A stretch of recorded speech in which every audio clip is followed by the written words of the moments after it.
của tất cả các vị đại biểu cùng toàn thể nhân dân. Chúng ta sẽ cùng hân hoan tiến về phía sân đình để cùng dâng lễ cũng như là cùng tham dự các hát quan họ trên thuyền trong buổi chiều ngày hôm nay để cùng phục vụ lễ hội. Và cho tới lúc này xin được kính chào đời cho ban tổ chức, trân trọng kính mời tất cả quý vị đại biểu cùng toàn thể nhân dân, và chúng ta sẽ cùng hân hoan tiến về phía sân đình để cùng chuẩn bị tham dự cánh hát quan họ trên thuyền để cùng phục vụ lễ hội trong buổi chiều ngày hôm nay. Và kính chào đời cho ban tổ chức, trân trọng kính mời.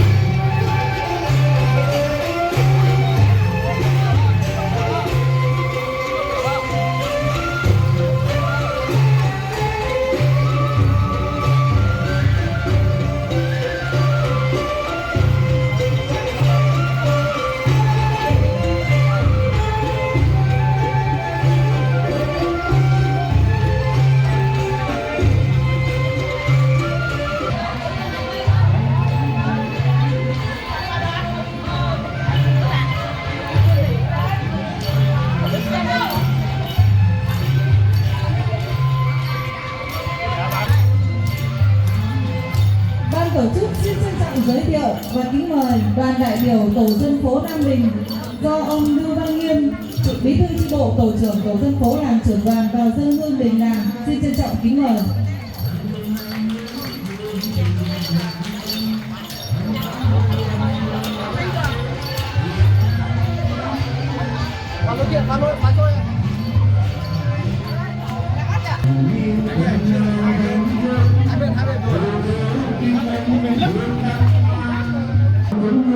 Lắng thành mỹ hiền ngài mong những hướng đức tính đừng gánh thành hoàng thượng hứa cung kính đừng gánh thành hoàng bằng hương vinh dự học ngắm cung kính đừng gánh thành hoàng thượng hương vinh dự ý chúng đắng thành mỹ hiền ngài lần nhiên hướng cung kính đừng gánh thành hoàng thượng hương vinh dự về lý minh tham lâm yếu đại thần vị tiền lại lâm niên hướng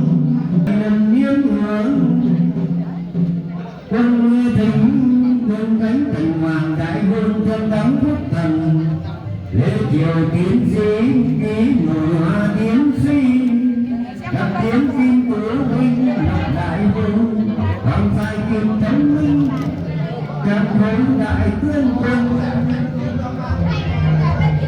nghe an chấn phủ kiêm ngữ kinh đầu đất chất linh chấn quân văn văn trốn văn văn quân nhân công hầu nhập đội thì bay tận lượng thực sống vô thông thương đạo lính hầu thái tử thái bảo hàng quần công tương tư quyết quân quần tư tôi hùng vĩ ngữ nghi trùng mưa biến việt thông minh ngắn và đăng phong sắc huế thực báo trung ương thượng đắm thần đã tăng nam rất quý dân điện chính thực hải phó hoàng tiên quân phạm đình trăm quý tiền hai lâm nhiên hướng quân kính như nhà đoàn chí thần hoàn lâm Của mẹ của cha của ông tài gửi trao gió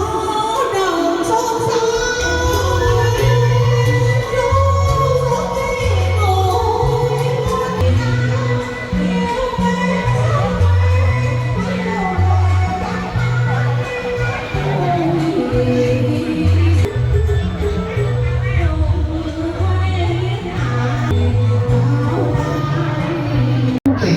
Hôm nay để lại cho mình cây đa đất nước gia đình đầy chân. Và trong buổi lễ hội năm 2026, ban tổ chức lễ hội Thượng Hồng di tích kiến trúc của luật đất quốc gia tỉnh Kiên Giang năm 2026 được chào đón sự hiện diện của tất cả các vị đại biểu cùng toàn thể nhân dân. Chúng ta cùng dưa xuân để cùng vãn cảnh cùng với ngôi đình làng. Hiện nay xin được kính trả lời cho ban tổ chức lễ hội luôn bình an và hạnh phúc. Kính trả lời cho ban tổ chức lễ hội, trân trọng kính mời tất cả quý vị chúng ta cùng hân hoan tiến về phía bờ hội ở bờ diễn đàn đẹp gia đình tham dự các hoạt động họp trong buổi chiều ngày hôm nay. của tổ trưởng tổ dân phố làm trưởng đoàn vào dân hương đình làng. Trân trọng kính mời ông và cán bộ nhân dân tổ dân phố Đông Hải.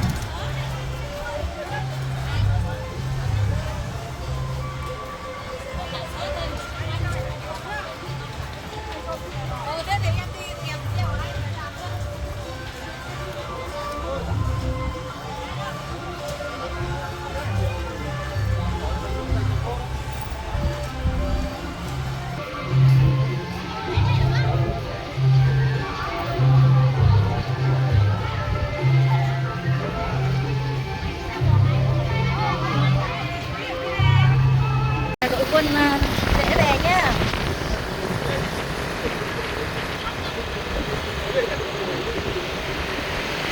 Đây là đội quân đi lễ ở tỉnh về nhá. Xin chào, xin chào.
Phía đây.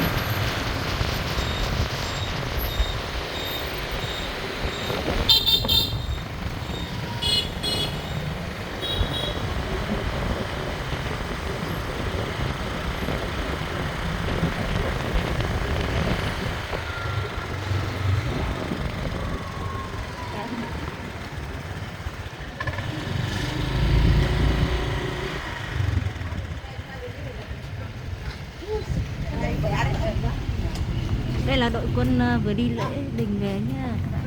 Đâu này? Lên. Nhớ mở lên cho người ta quản lý cho nó tao một hôm nào.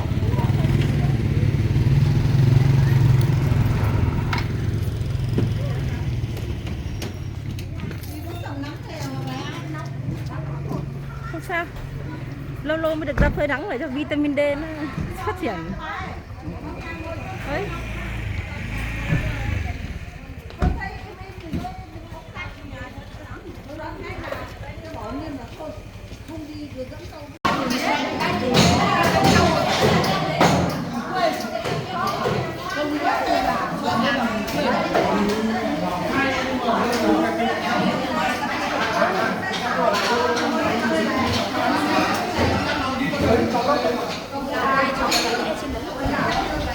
Lên luôn trên cái này.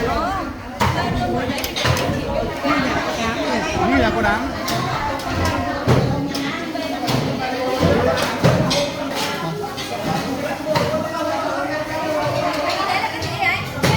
Pepsi.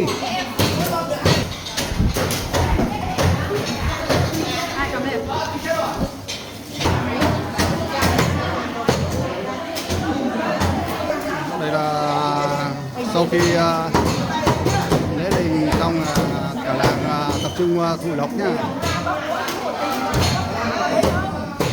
Trước màn ảnh quý vị là anh Trần Quý, thầy lào thầy thớt rất mạnh luôn, chuẩn luôn đấy, chuẩn chỉ luôn đấy.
Thắng chính mình thôi.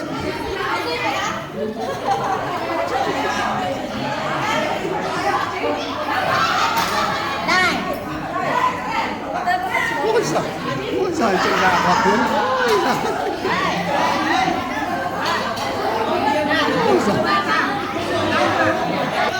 Ôi giời các bạn. Bà đã xỉa răng rồi.